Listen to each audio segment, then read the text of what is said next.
Does eating frequently really boost your metabolism?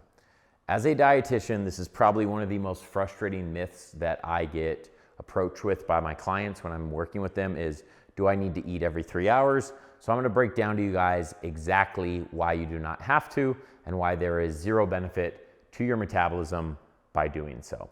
So we're gonna take two different individuals. We're gonna take one person who's going to eat consistently throughout the day. This is the guy who makes his Tupperware dishes, 400 calories each. He's gonna eat 5 times a day, perfectly balanced. We're gonna have somebody else who chooses to do something probably similar to intermittent fasting, where they might wake up and have a breakfast, but then not eating again until dinner. This is honestly a lot of us with our schedules these days. We have something in the morning, we get busy, and then we have a really big dinner. A lot of people believe this is going to cause them to gain weight. I'm gonna show you guys why that's not the case, right?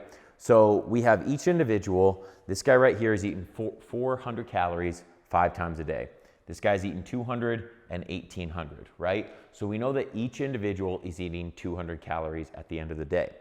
What each one of these spikes is in actuality is referring to the thermal effect of feeding. For a long time, there was some research done in the late 70s and early 80s that caused us to believe that these spikes were actually an increase in metabolic rate simply from feeding ourselves. And the idea was that if we could continue to create these spikes throughout the day by feeding ourselves smaller, multiple meals throughout the day, we're gonna speed up our metabolism and we're gonna lose more weight because we'll have a more regularly elevated metabolism. What we didn't know at the time is that each one of these spikes was referencing something called the TEF, or thermal effect of feeding, which means when we eat any food, it takes a certain amount of calories to put that food away. Think of your body kind of like a little Keebler elf house. If I eat a piece of steak, how does that steak become muscle in my biceps? If I eat, carbohydrates, how does that become usable energy?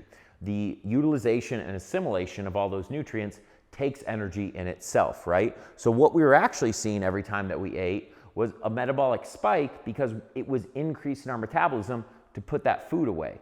But that metabolic spike is based on the calories that you're taking in. We know that protein has a TEF of around 25%. Carbohydrates are about 5 to 15%, depending on how simple or complex they are. And then adipose tissue or fat is about 1 to 2% because the conversion is not that great. The average person ends up having about a 10% TEF. So if we take that 10% and we apply it out to these two numbers, we know that this individual right here is going to be taking in 2,000 calories because they're taking in 400 times 5. We know this individual right here is also going to be taking in 2,000 calories, right? So if we take 2,000 and we apply a 10% TEF to each one of these people because they're eating the same number of calories, we would get a minus 200 for a net of 1,800 calories in each case, right? So we can see that regardless of how the calories come in, the metabolic spikes are not simply because you're eating frequently. They have to do with the amount of energy you're taking in and what it takes to put that energy away, right? So we know that eating frequently is not going to do anything to boost metabolism. The second question that I get off a lot of these videos right here is whether or not there's an issue with eating 1,800 calories right before they go to bed. A lot of people believe that eating late at night, because our metabolism is not as high late at night, we're not using as many calories.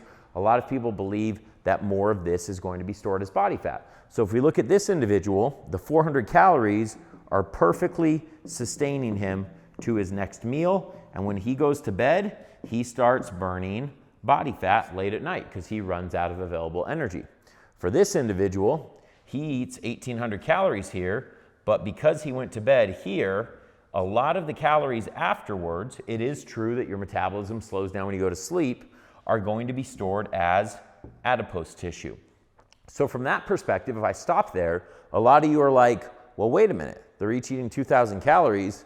This guy is storing body fat. This guy is not storing body fat. But what do you think this individual was running off of once he ran out of energy right here, right? You're sitting at your desk, you're working, you're doing whatever. You're burning body fat at 4 p.m. while you sit at your desk and work instead of 4 a.m. like this guy while you sleep. But at the end of a 24-hour period, if you each took in the same number of calories and you had the same TEF with the same macronutrients, you lose the exact same amount of weight. It doesn't matter when it comes. So this idea that we need to eat frequently to stoke the metabolic fire, or that we don't want to eat late at night because it's going to turn into adipose tissue. While all of those things on an acute basis might have an effect, when we look at them long term, they're not going to add up to any changes in actual body composition because the energy intake is still going to be balanced. So the whole point of this video is to assure you that you don't need to carry Tupperware dishes around with you. You don't need to space your meals out evenly. Do whatever works for your life. You don't need to do intermittent fasting either.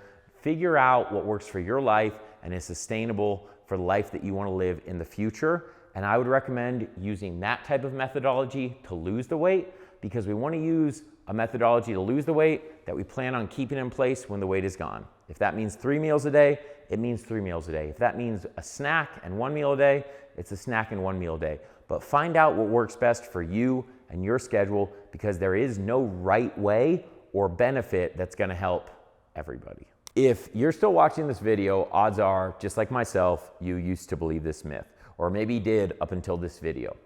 I fully encourage you to send this video to whoever encouraged you to believe that myth, whether it's your trainer, a nutritionist, whoever. I'm more than happy to have a conversation with them about why this is the way it works and why this has worked for so many clients. Trust me, I've been there before, and it's a lot easier than you may think it is. If you'd like a little bit more guidance on how to get on the right track in a simple and sustainable way, all my information is in the details below, and you can reach out with any questions. Be sure to like and subscribe for more educational content like this, and I'll see you guys in the next video.